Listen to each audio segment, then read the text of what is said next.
As a kid, I was lucky because I loved my veggies, but one veggie I wasn't too fond of was carrots. Now, my parents used to try all tricks to get me to eat these carrots, like telling me they improve my eyesight and even night vision.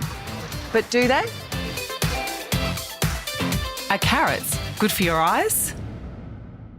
Well, humans can't actually see in the dark very well at all. No matter what we eat, we're not nocturnal. Like rabbits, which can eat carrots and can see in the dark. But then again, so can owls and vampires, and they certainly don't eat carrots. So where did all this carrot and night vision thing come from? It turns out it all started in World War II, where certain foods were scarce and rationed, but not carrots. So, of course, the authorities came up with a way to encourage people to eat more carrots and hence promised night vision and even credited the success of their pilots to their diet of carrots.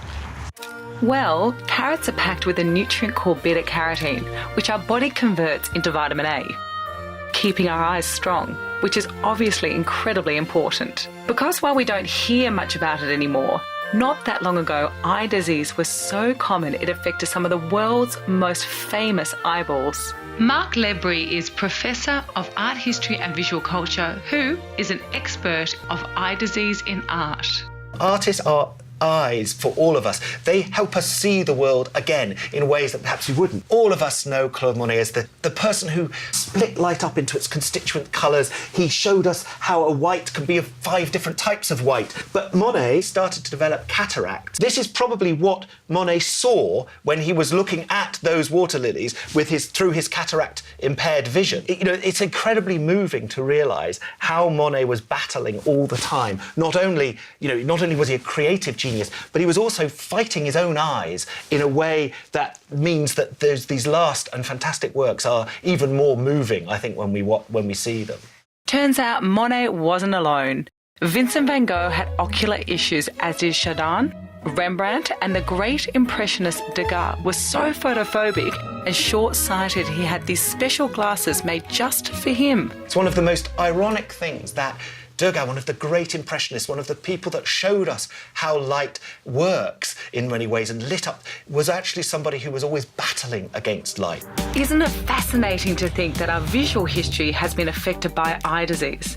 Thanks to modern medicine and the easy access to healthy foods, like carrots, these once common diseases are nowhere near as prevalent today.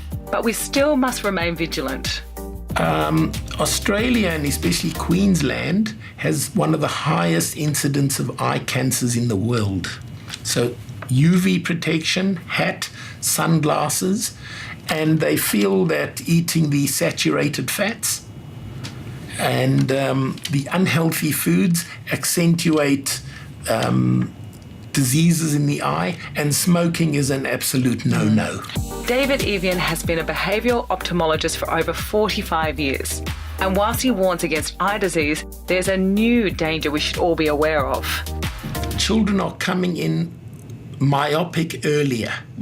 We're seeing more myopia or short sight, and the blue light coming off the screens, coming off the iPhones, the iPads,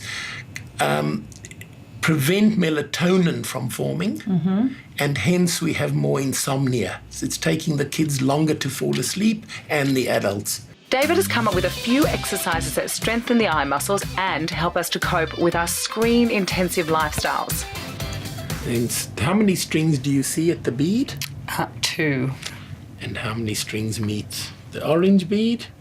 1-ish, 2-ish. Right, so as we're getting closer, it's getting harder. Yeah. Our eyes control one of the body's most active muscle groups. So consciously adjusting your convergence and focusing back and forth a few reps every day will very quickly increase your strength and flexibility.